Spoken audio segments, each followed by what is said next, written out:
Je sais pas si t'es comme moi, mais si t'es ici, je pense que c'est parce que oui. J'ai ce qu'on appelle une paupière tombante. Déjà, juste la manière dont on appelle ça, c'est déprimant. Avoir la paupière tombante, ça veut dire que ta paupière supérieure va venir cacher la paupière mobile. Même quand j'étais jeune, j'avais la paupière tombante. Fait que c'est pas une question de tonus de la peau. Puis j'ai jamais aimé ça, ça m'a toujours dérangé.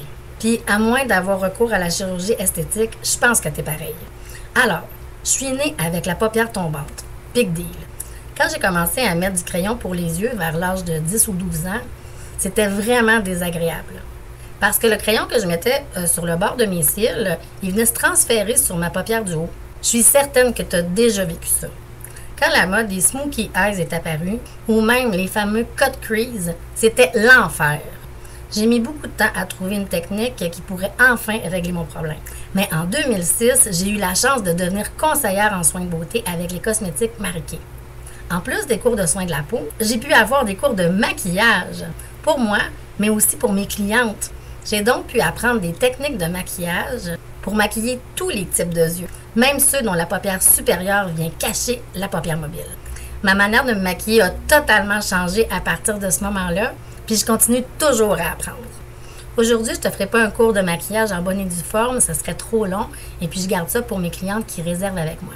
Mais ce que j'aimerais, c'est te donner une couple de petits trucs qui pourraient faire en sorte que tu aurais plus de facilité à maquiller tes yeux qui ont la paupière tombante.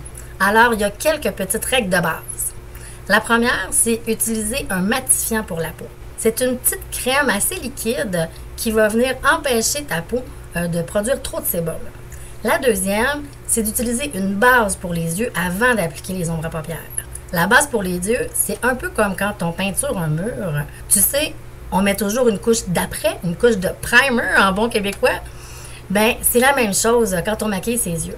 On va venir appliquer la couche de base pour les yeux, puis ça va faire que les couleurs vont mieux tenir et puis ça va éviter que les couleurs se transfèrent d'une paupière à l'autre. Le troisième truc, c'est de travailler avec des plus petits pinceaux. Tu peux utiliser un pinceau de précision qui ressemble un peu à un pinceau à eyeliner ou bien encore un pinceau pour les lèvres, surtout pour maquiller la paupière mobile. Puis finalement, moi, j'utilise plus de crayon pour les yeux, pour faire le contour de mes yeux. Ce que j'utilise, c'est des ombres à paupières.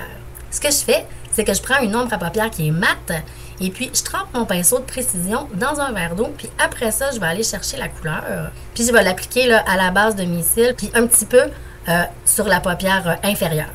Pour pouvoir bien définir les deux paupières, la mobile et puis la paupière supérieure, souvent, je vais prendre 2 ou 3 couleurs. Je vais mettre la couleur la plus claire sur ma paupière mobile. Je vais enlever mes lunettes, tu vas voir mieux. Et je vais prendre la couleur la plus claire sur ma paupière mobile, comme on voit ici.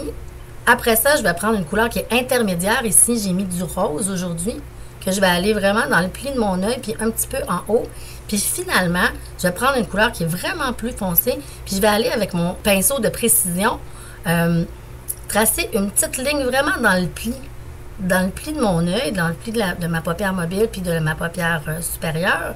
Et puis, je vais aller un petit peu au-dessus pour faire semblant ou faire l'illusion que le pli, il se fait à cet endroit-là. Ça va donner l'illusion que ma paupière mobile, elle est un petit peu plus grande. Et puis, en créant une ombre, ça va donner aussi l'illusion qu'il y a un vrai creux qui se forme entre mes deux paupières. Je vais remettre mes lunettes parce que sinon, je ne te vois pas. Après avoir appliqué toutes les ombres à paupières, je prends un pinceau pour estomper. Le pinceau, il va avoir des longs poils, puis il va être un petit peu plus fluffy. Et puis, je vais aller bien mélanger les couleurs entre elles pour que ce soit harmonieux. Je te dis que ça a été long avant que je trouve ma technique. Puis, c'est pas du grand maquillage, là. C'est juste des petits trucs de base que je peux utiliser à tous les jours.